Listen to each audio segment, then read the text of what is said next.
fracture of his ankle and will be out of action for a while. His place in the Winfield Suzuki team was taken this weekend by young Czech rider Petr Bartos. As the riders took their places, all eyes were once again on the pair who seemed destined to dominate this championship, Tortelli and Everts. Tortelli grabbed the whole shot, the Frenchman leading into the first corner for compatriots Frédéric Bolley and Michael Machiot on his Yamaha. As is his habit, Tortelli quickly built a lead. Germany's Pit Vera held second from Everts, Bolley and Machiot. Beira was mixing it with two championship leaders, Tortelli and Everts.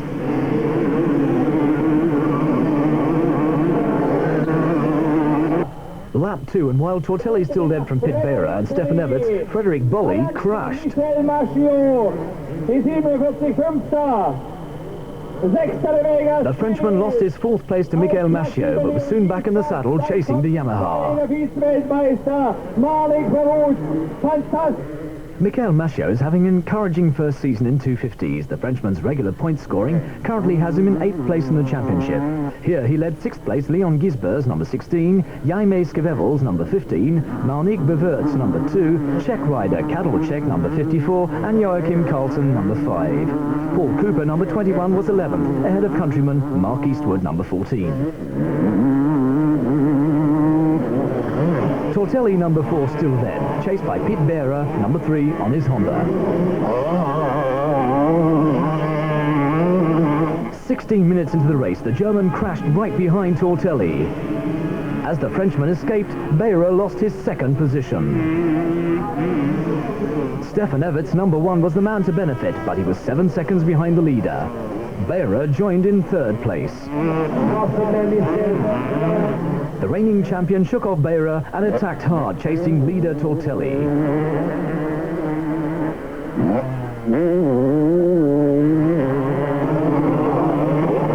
The Frenchman was held up by countryman Guidetti's crash, which he couldn't avoid.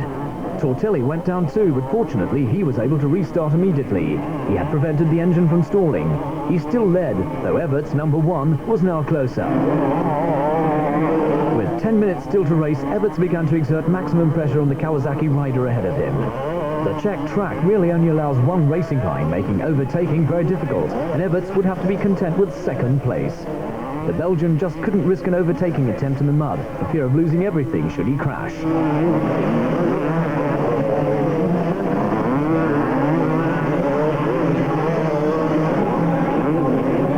Similarly unable to alter his position was Germany's Pit Beira, who would remain 3rd.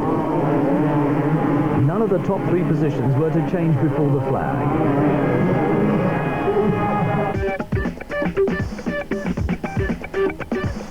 Once again, Sebastian Tortelli, number 4, made the best start on his Kawasaki, claiming the lead into the first corner, followed by Pit Beira. As in Heat 1, the Frenchman made his job easier by immediately opening up a lead on the chasing pack. Beira headed his pursuers.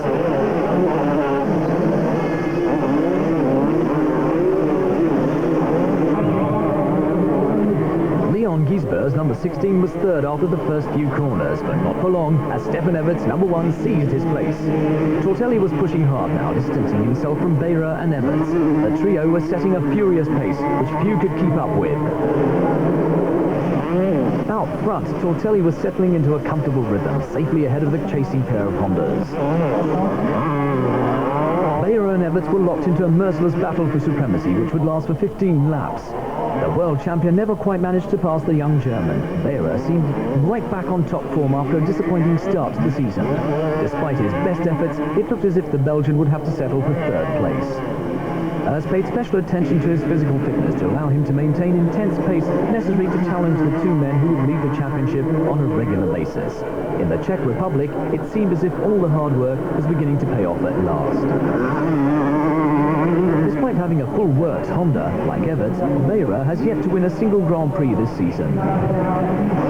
Leader Tortelli was forced to slow his pace. Ignition problems on his Kawasaki forced the Frenchman to slow and allow himself to be caught by his rivals.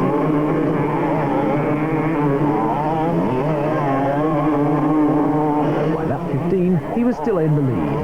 Tortelli's hard-won advantage had been wiped out. Beira, number 3, and Everts, number 1, were right in his wheel tracks.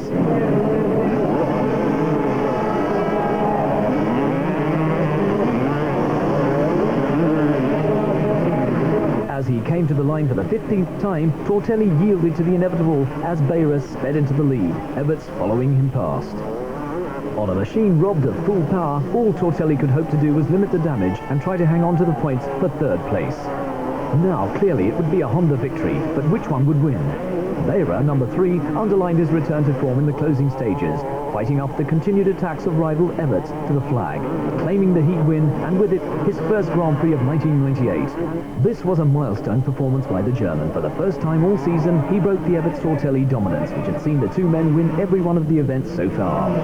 Beira's win also rekindled interest in the championship, bringing into question the previously held belief that only Tortelli could challenge Everts for the title. Let's hear from the happy winner. I'm very satisfied.